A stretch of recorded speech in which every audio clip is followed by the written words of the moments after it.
So we're really excited about Japan. We've taken a long time to develop it.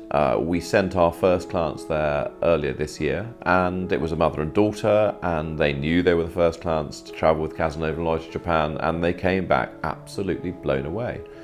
Kyoto for them, Tokyo for them were probably the highlights, but they also stayed in a ryokan with very, very traditional cooking, and it was a worry because the mother is particularly anti-eating fish, which is pretty important to eat in Japan, as it is surrounded by oceans.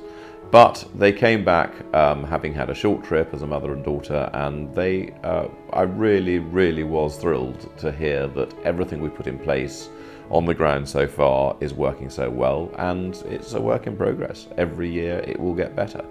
But at the moment we've got something that I'm really excited about, and I'm just looking forward to adding to the experiences and finding more and more experiences to do, and better guides to show Japan off in the way that we know it can be seen.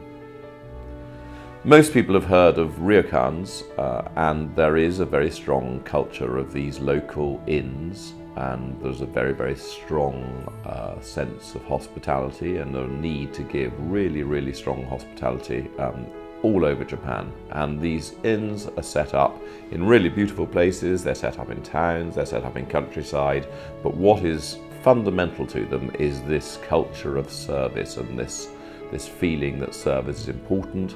And it is a really special thing to be in a family-owned ryokan and to see what they can offer and really how proud they are of the service they give.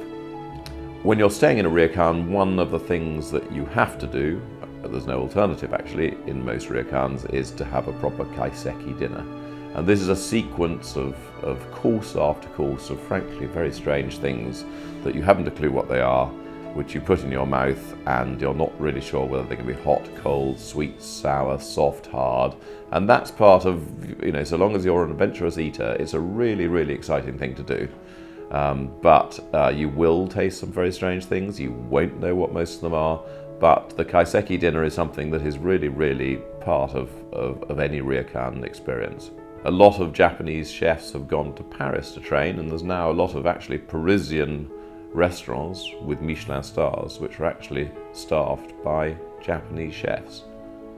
One of the most impressive and strangest meals I had in Japan was served by a traditional geisha, and we sat there for course after course of a traditional Kaiseki dinner, but served by geishas in a traditional geisha setting.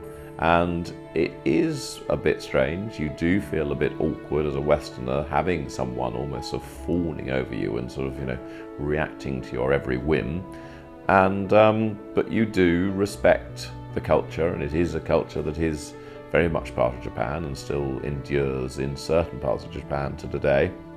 But it was a real privilege to experience it, and a real insight into traditional Japanese geisha culture.